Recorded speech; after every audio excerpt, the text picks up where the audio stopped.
Cemetery commissioners are excited to be here tonight and would like to open up our meeting with our call to order. All in favor? Recording in progress.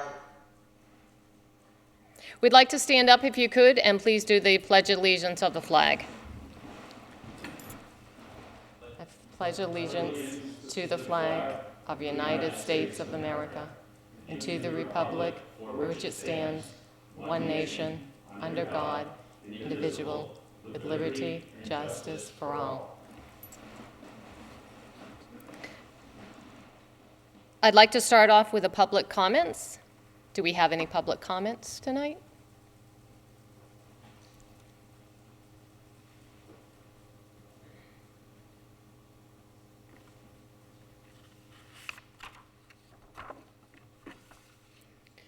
Okay, so we're going to start right in with the presentation of the Lunenburg Cemetery Commission on the restoration of the North Cemetery boundaries.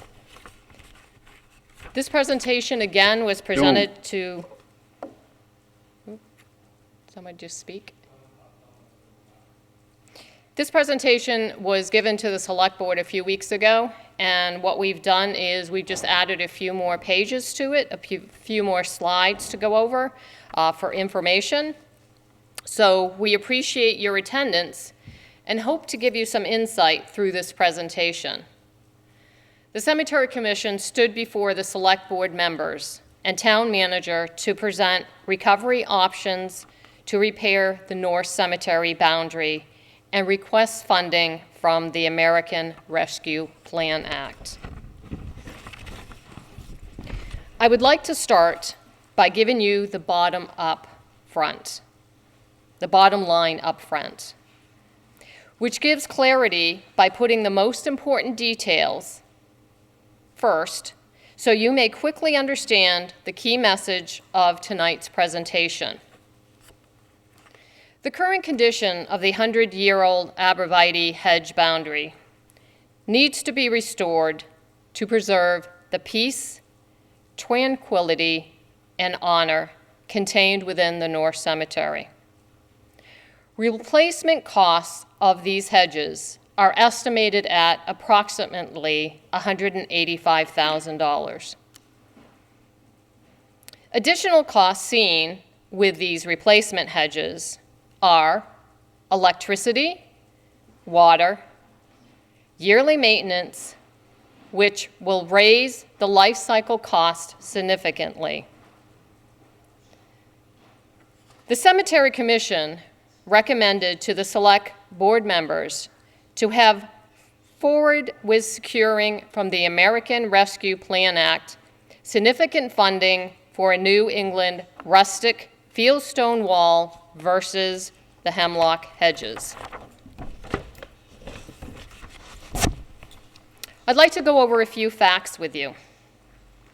The North Cemetery 100-year-old arborvitae hedges were severely pruned in July of 2023. I'm going to put this picture up for you to see. So this picture, again, shows and it represents a snapshot of the current condition of the boundary hedge today.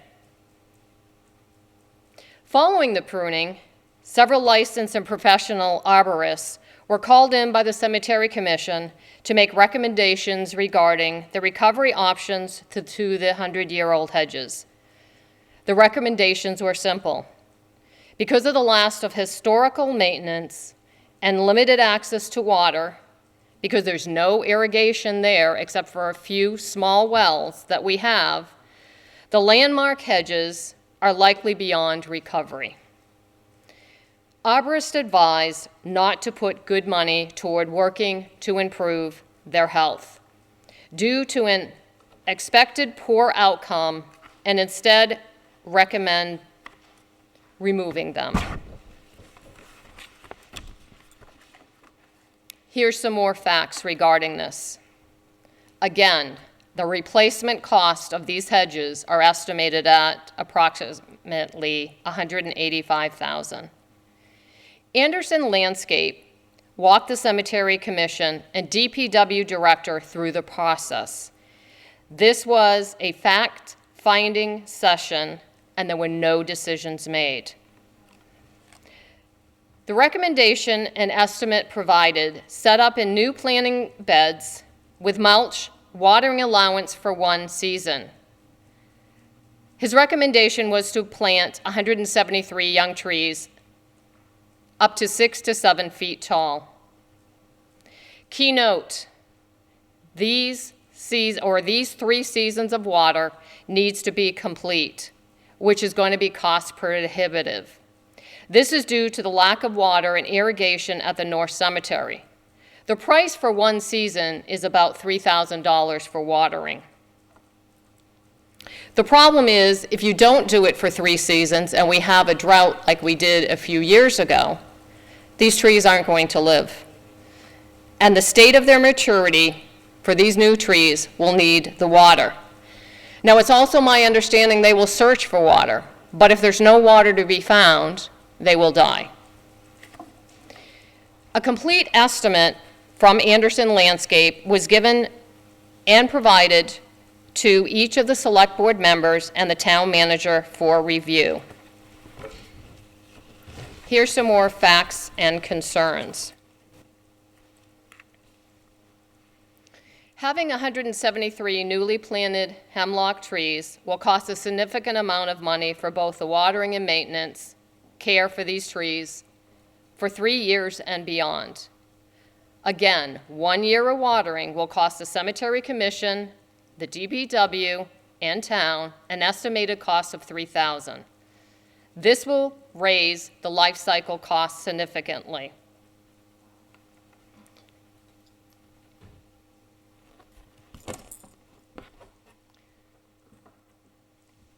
I'm going to show you a picture of the South Cemetery, and the reason I'm showing you this is to show that these were very well pruned, taken care of, and are thriving at this point in time. So this is an example of how a seasonal care and maintenance pruning to keep these trees thriving and looking their best. I'd like to point out there is no electricity at the North Cemetery. For required well pump to water new plants, both of these requirements will require additional funding. Today, North Cemetery cannot handle the water flow for the additional amount of water needed to keep these newly planted trees alive. There is additional cost of $25,000 or more for a well to be drilled. This does not include the cost of a pump, piping, electricity, and a construction to house the pump and the controls. There is a possible solution is to possibility tie into the water system on Highland Street. The cost and feasibility to be determined. Is this truly an option? And if so, at what cost?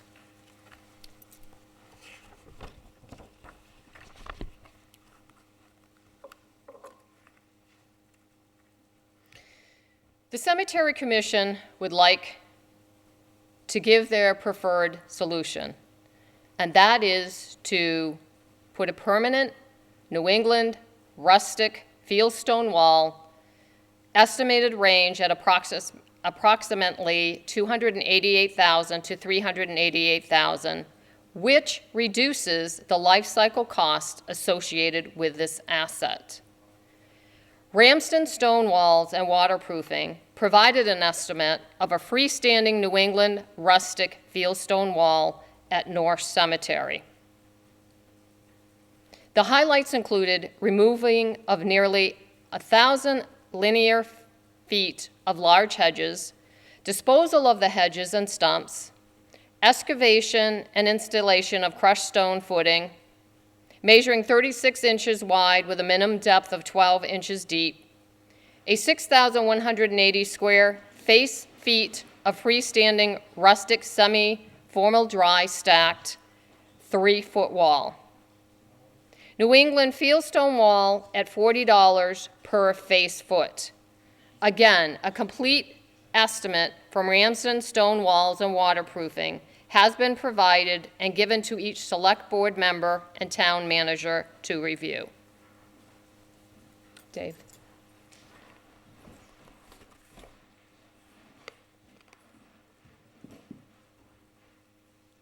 And the other one too, please. That one too. We'd like to let you know that this particular wall is at, which Ramsden built himself, which Brett built himself, is at the Lexington Road Cemetery in Lincoln.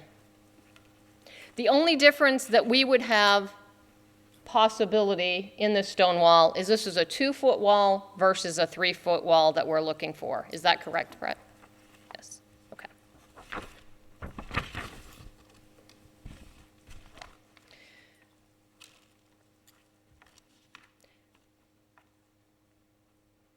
This particular wall, again, will blend in well with the stone walls that surround the North Cemetery boundaries today. Those stone walls that surround the North Cemetery are from the 1840 to 1850, and they have stood there without the test of time. So the Cemetery Commission would like to request $350,000 for restoration of the North Cemetery boundaries. The Cemetery Commission would like to advocate for the North Cemetery with her beauty and tranquility from within. Can you put that one up too? Thank you. And you'll see this here with the tranquility with the deer that has walked through the field and with the other stone walls that are there, and those are again in the 1840, 1850s. Building a New England rustic fieldstone wall will complement the already freestanding stone walls from within her boundaries, which again have stood the test of time. Many Lunenburg town families and veterans have long passed and are at their final resting place. This design honors their contributions to our town and provides lasting beautification for at least the next 200 to 300 years. Today, the Cemetery Commission recommends to the town of Lunenburg's community to move forward with building a New England rustic fieldstone wall to enhance the beauty within the North Cemetery boundaries. The Cemetery Commission will support the Select Board request to use stabilization fund at this fall's town meeting so more funds are available for the American Rescue Plan Act. Now, these next slides I'd like to go over as key points. So we're going to start with a key point on the wall. So the wall initiative outlay for this project is full funding. There's little to no maintenance or additional costs over time. Usable lifespan estimate is 100 plus years, more like 200 plus. Significantly less sustainable to storm or weather damage. Minimum to no impact of inflation for ongoing costs. The model that you'll be seeing in the next few slides shows the estimated wall break even in year 16 versus the hedge costs. Aesthetically, the wall blends in nicely to the existing wall boundaries of the 1800s. Now, let's talk about the key points of the hedges. Hedge replacement require ongoing costs for annual maintenance and failure replacement over time. The additional project costs and expense associated with maintaining living hedge, including providing water sources, well to be drilled, pump house to support well, electricity installed to support the well pump, and annual electric billing. Unusable lifespan estimate with professional maintenance, 50 to 75 years, then replace again. Subject to storm and weather damage, as well as insect and disease, possibility requiring replacement of sections. The financial impact of inflation on maintenance costs over anticipated lifespan are significant and will be borne by the taxpayers. So, what I want to show you, we have these done up just recently. Dave, I'm going to give you this one first. You could just put it on that first one here. Thank you. This is what the wall will look like. We just photoshopped this in. We had it photoshopped in so people could see exactly what she would look like. This is the area right now that you don't see any hedges. They're all cut down. So this would be the beautiful wall that would be put into its place.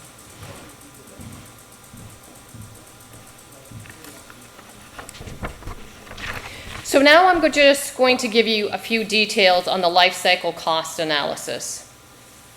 First, we're going to start off with a definition. The life cycle cost means considering all the costs that will be incurred during the lifetime of the product, work, or service, purchase price, and all associated costs. The life cycle costing provides an estimate of the cost that an asset will occur in its lifetime. Life cycle costing calculations generally involves adding 6 types of costs: your purchase costs, your maintenance costs, operational costs, financial costs, depreciation costs, and end-of-life costs.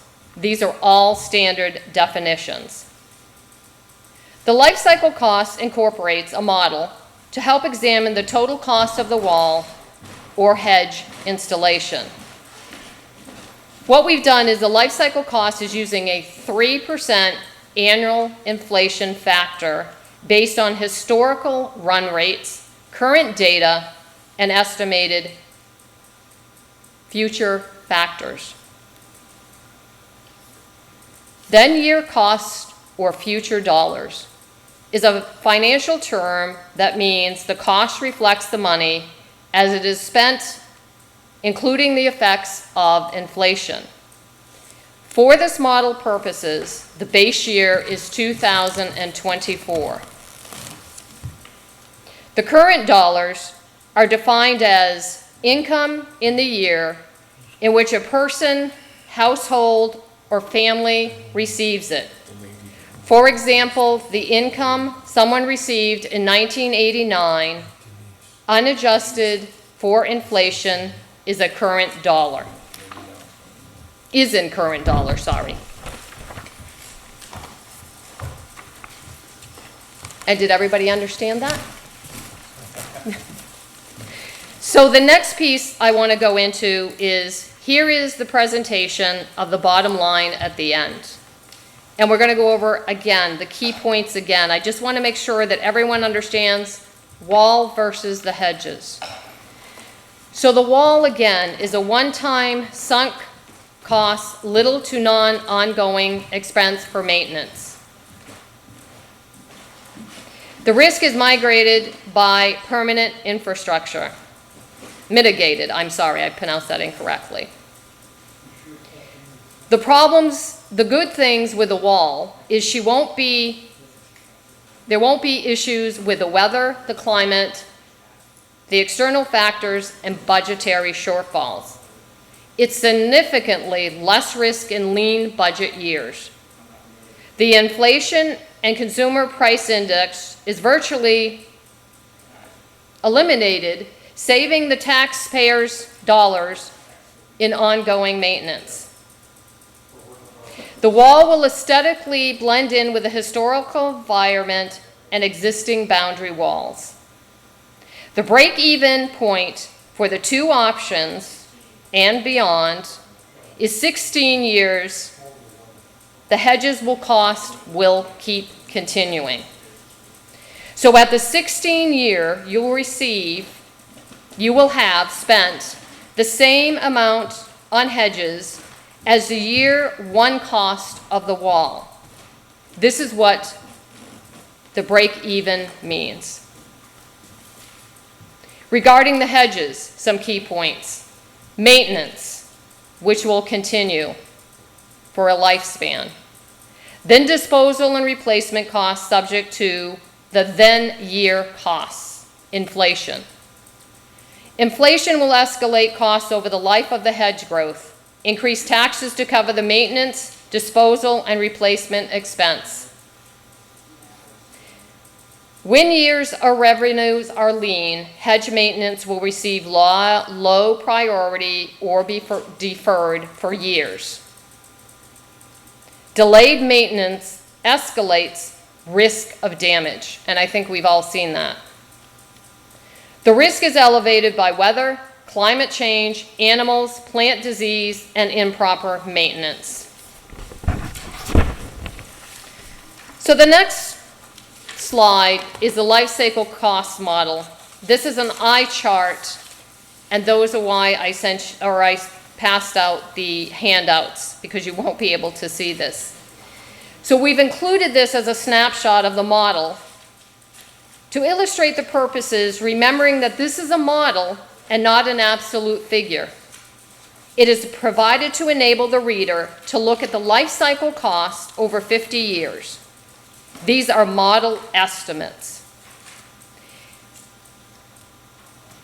If the inflation change goes up or down, then the break-even point moves in or out. The next slide summarizes the model assumptions. I'm just going to go over a few of these. So with a wall spreadsheet model assumptions, number one, the New England rustic fieldstone wall is a one-time sunk cost with no ongoing associated costs projected. Hedges, the components are based on contractors and vendors' estimates, not quotes. The installation of the living hedges assume a requirement of water, which must be drawn from a newly constructed deep well. A risk contingency factor, common with all construction projects, to mitigate risks that may arise, which would be a well depth and ledge that is on the North Cemetery today. A consumer price index inflation factor of 3% is calculated on all going annual cost. The 3% inflation adjusted annual amount is used in place of the current total dollar when expressing the then year amounts. And here's an example. When we put the $500 in for the expense across the professional hedge trimming costs, represented as amortizing at 3 to 4 years, this may or may not be every year at $500. This is only for model purposes. But what it shows is it could be estimated at $2,000 per incident, which would be that $500. I'd like to, again, from the Cemetery Commission, would like to ask for the Lunenburg community support for the restoration of North Cemetery boundaries by building a New England rustic feel stone wall. You can do your part by getting out to vote on November 14th, 2023 at 7 p.m. I would just like to take a brief moment, and I would like to thank some individuals and some establishments. First of all, I'd like to thank our select board member and members that allowed me to stand before them a few weeks ago to give this presentation. I'd like to thank Stan Dillis and Roy at Civil Design Group. Jeff Swartz from Alpha Graphics from Shirley, which did a lot of these slides and pictures. I'd like to thank Frank Anderson for his estimate that was given to the select board. I'd like to thank Brett Branston for his estimate to the select board for the stone wall. I'd like to thank Matt May for the Lakeview Landscaping and Irrigation for his knowledge and support. Mark Flagg from Mark Flagg Tree Service Arborist, Central Maine Mass Gardens, Einstein Solution, and I'd like to thank the Hannaford for allowing the Cemetery Commission to gather signatures for the New England Rustic Field Stone Wall endorsement. I would also like to thank the friends that have been going around with us to get signatures. I can't thank them enough, Denise and Bonnie. And then a special thank you goes out to Dave Duran for helping with his continued dedication and help in preparing these packages and pictures with me. And I'd like to one more thank you to Bill Bernard, the DPW director. And again, a final thank you goes out to you, the community, for your signatures, your support, and attending this presentation. Now, I'd like to open this up for discussion and any questions that you might have.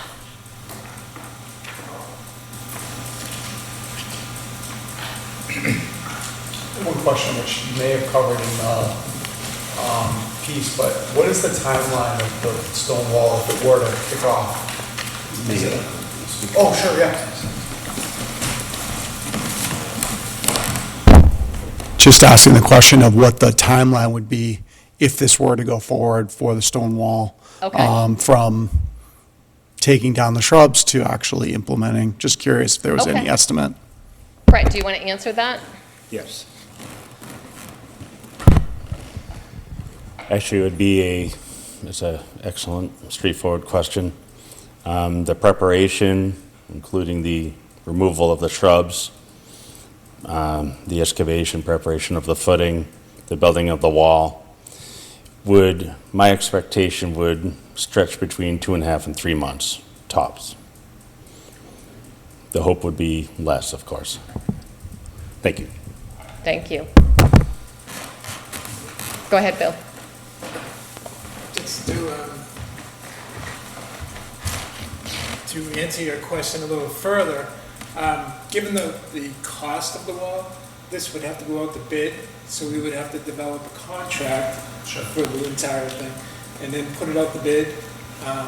That time frame, best case scenario, 2 or 3 months, more likely longer, maybe 6 months, maybe longer. And then construction, Brett said 3 months or so. So best case scenario, a year to get it done. Right, yeah. No, that makes sense. That's optimistic. Realistically, 2025. Would you be able to start in the winter months or no? Start construction? Certainly. Yes, we work 12 months out of the year, and even with frozen ground, once you break into it, you can move through that. And this being a dry, stacked wall, there's no worry of cement freezing on you and so forth. And the rocks, of course, go together in any temperature. Thank you. Caesar, one question I have, maybe you could answer for them. Can you tell us if this came from the ARPA, what is the timeline of that? Isn't there a start and a finish and you have to be done by such and such time regarding that? So the only real timeline that I'm aware of for ARPA is committing the funds. Okay. So it has to be committed by, I'm pretty sure, the end of 2024, and actually, put out to the community and paid for the project in 2026 or something like that. Okay. So we do have a while, Okay. pretty much. So Bill, that piece of it would be in your understanding again to get the bid process going and to make sure that we get that moving along if that was the time constraint, if that moved in closer? Yeah, that's correct. In 2026, like I said, the best case scenario is a year, so that puts Right. us in 2025, so. Right, I just wasn't Or sure sooner, 100%, so that's why I thought I'd bring that question out. Thank you for answering that. Is there any, Yeah, I'm Bill Tyler, former chairman of the Cemetery Commission. So I'm fairly familiar with the cemetery and generally, and the hedges, and in fact, I'm also the curator of the Historical Society. So I'm primarily a historian, and I like preservation and restoration. In a perfect world, if there was water available in the cemetery, I probably would prefer to have the hedges, just because I like to restore things the way they were. But that being said, I feel that the best option is the stone wall. I think it would blend in very well. And I want to commend the Cemetery Commission for this presentation. thank you. I feel as a cemetery, as also a taxpayer here, but also as a cemetery commissioner, I agree. I think we can make this look beautiful. I think it will tie in with what's already there. We can protect our gravestones. Someone asked me the simple question today, which they didn't know, and that's fine, is if you don't have anything there and a car goes around that little bit of a bend there and it's slippery or whatever the case may be, they're going to go into the cemetery and they're going to hit some of our old gravestones. And that's what we'd like to avoid. Of course, we'd like to avoid not hitting a stone wall, but that would be another piece that, again, I think the community needs to understand. We're trying to protect what's there. And I feel like we owe it to our veterans, to the people that are laid to rest there today. And that's why the Cemetery Commission, with Dave and myself, are very much for this, to get this done. I'd like to also let everybody know that the signatures that we have today, we have about 153. We just started that about a week ago, and I feel the momentum is just starting. So I'm very happy that people have, come out and signed this basically to endorse the stone wall.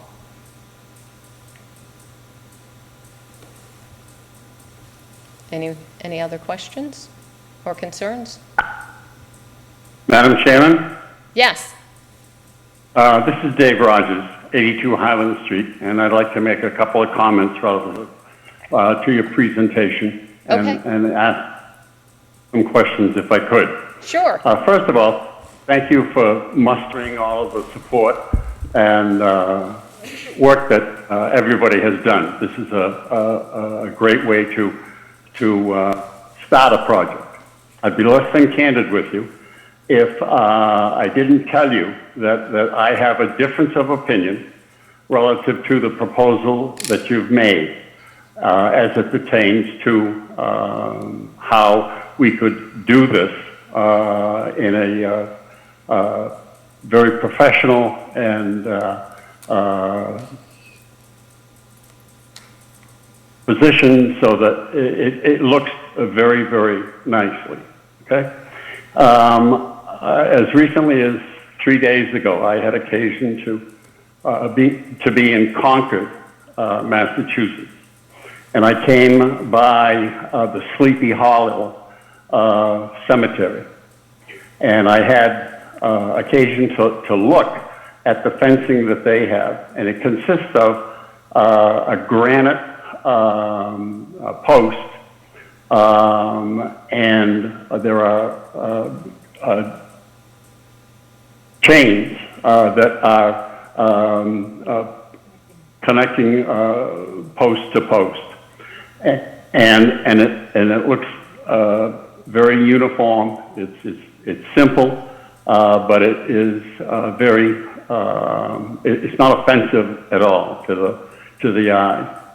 And I mention this as an alternative. I don't have the financial numbers for the posts and the chain and the installation and the rest of it. But I think as an alternative, I'd like you and your committee to look at this, take a ride down to Concord and look at what is there and to see if there's any merit to move forward to get an analysis of that alternative. Obviously, with the granite posts and the way the fence is put together, there's no water, there's no maintenance per se, because there just isn't any maintenance. It's there.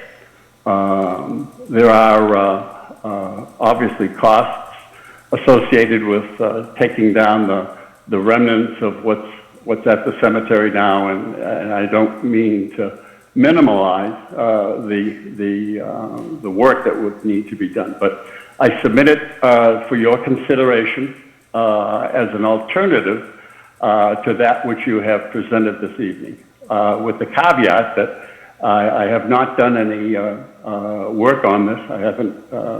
I have an idea, but I don't have a real decent analysis of what the granite would be, and et cetera. So some work has to be done. And as I said, I mentioned this for your review and consideration so that we would have some sort of an alternative. And I appreciate the opportunity to speak this evening on this subject. And I hope that we can sit down maybe sometime and go over this, and at least we'll have an alternative that we can present to the good people of Lunenburg. And in terms of payment of this, I would suggest that we look at the possibility of determining the cost per granite post and have a fundraiser, because I don't think it'll be that prohibitive, and to mitigate the cost of this. And frankly, I'm not sure I support capping the stabilization fund. I think that this is a worthwhile endeavor, but I'm not sure that I support the stabilization fund approach.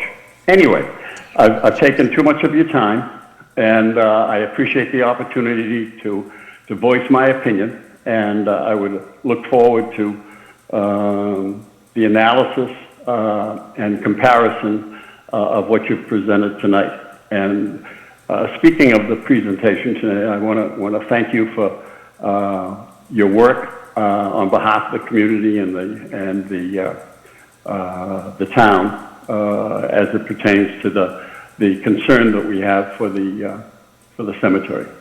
Thank you again. I thank you, Dave. I'm going to have, Dave? Yes. I'm going to have Caesar, which is from the Select Board, I'm going to have him answer a couple of questions for you. Hey, everyone. Great. So obviously, full disclosure, I am a member of the Select Board, and I'm not going to support or oppose the actual request, and I'm mostly speaking from my own perspective here. And I think we all understand what ARPA is, right? It's a federal program. They gave us money, about $3 million in total, the town of Lunenburg got, initially to respond to the COVID pandemic, but also to make long-term investments in our communities that ordinarily we wouldn't have the resources to do. And I understand we all pay federal taxes, right? So I don't want to call it free money, but the number of taxpayers in the town of Lunenburg compared to the entire nation is minuscule, right?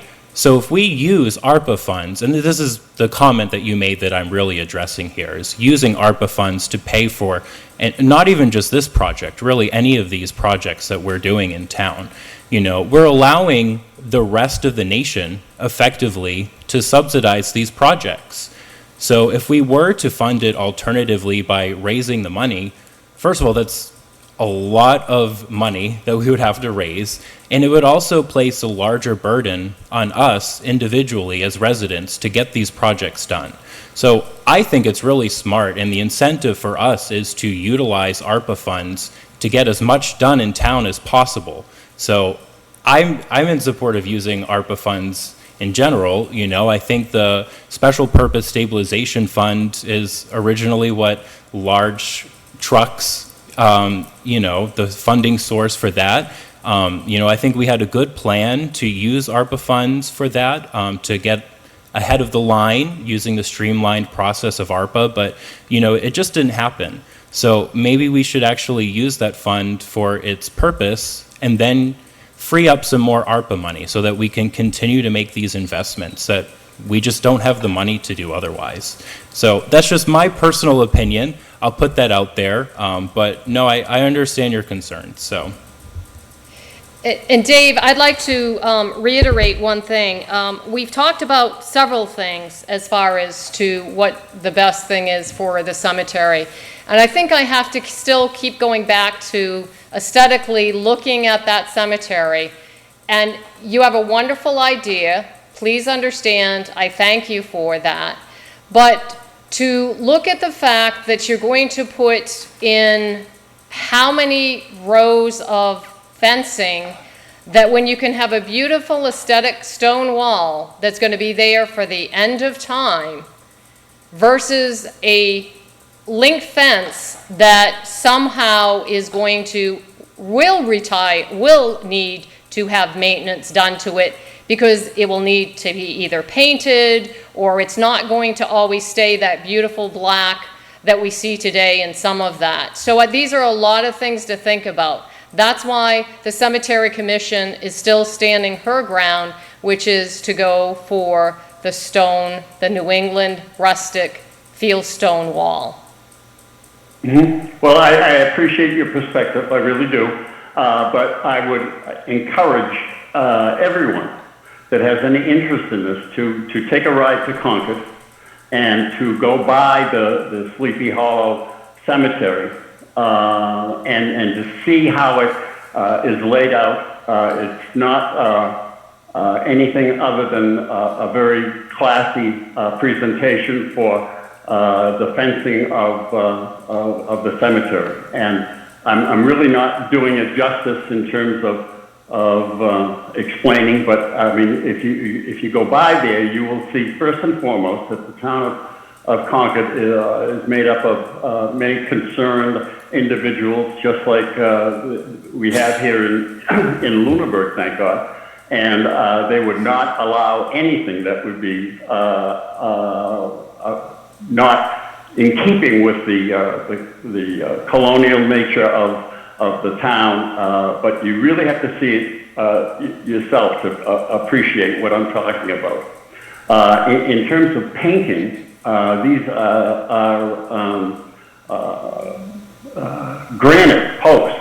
I mean, they're probably 4 inches square and 6 to 7 feet tall, and you just put them in the ground, obviously. And there's no painting, there's no maintenance. Once it's done, it's done. So in that regard, it's pretty straightforward.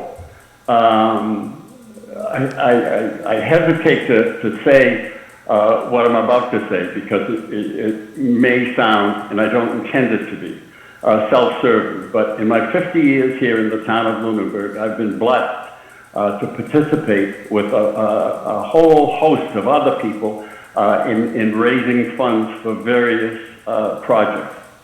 I don't know exactly what the cost would be, but it would be a way for individuals to participate financially, and I think that it's worthwhile in terms of a consideration. My last perspective on this is that I thought, and CETA can update us, I'm sure. I thought that all of the ARPA funds have been allocated. So in order to do this, that would mean we'd have to petition the select board to readjust the figures, and maybe I'm wrong, and I'd appreciate it if he could comment on that to enhance this discussion and maybe correct something that I just don't understand. Hey, Thank Mr. you. Rogers. Yep, so it's Caesar again. So there is a warrant article going to be at the special town meeting well, I guess it's basically next month at this point because it's almost October. So what we're going to do is we're going to use money from the special, or what we're proposing to do is to use money from the Special Purpose Stabilization Fund to pay for the dump trucks and the ambulance, which was almost about $1 million. So that would then free up the money that we allocated earlier this year using ARPA funds for additional projects, whether it's this one, other ones, whatever is supported. So that's where that would come from, and how it would be reallocated is at special town meeting in November. Uh-huh. Okay, so this is a kind of, and I don't mean this in a negative sense, this is kind of an 11th hour change of program in order to accommodate this endeavor that we're talking about. Is that fair to say? It's fair to say. I don't think I would characterize it that way. I mean, we just had so many requests and we didn't have enough money for all of them, especially after allocating almost $1 million for the trucks. So, we put out the invitation to all the departments and committees in town, and it's giving everyone a fair and equitable opportunity to at least be considered, for the projects that they want to do in town with the money we got from the federal government. So I obviously didn't explain it properly, and let me see if I can choose my words better. Okay. There was a movement afoot to spend $1 million to buy the vehicles that we talked about. And by using a different funding source, the intent under this proposal would be that the money would come from a special stabilization fund rather than using ARPA funds. And that's what I mean in terms of changing the way they were allocating these funds.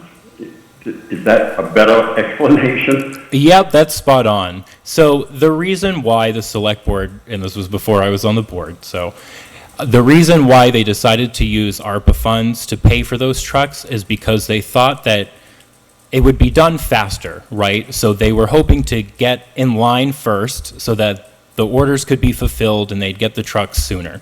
But that's just not what happened, so.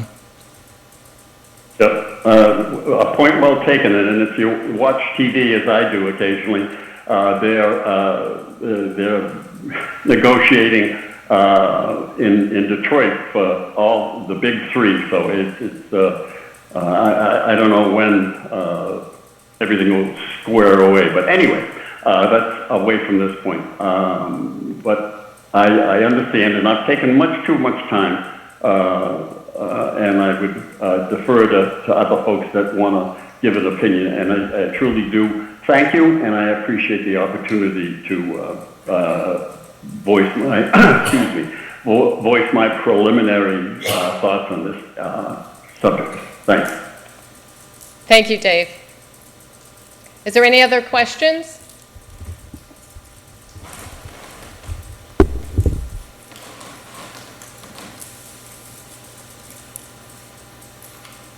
Okay. I think we can adjourn this meeting. Recording stopped. Okay. All in favor? Aye. Thank you.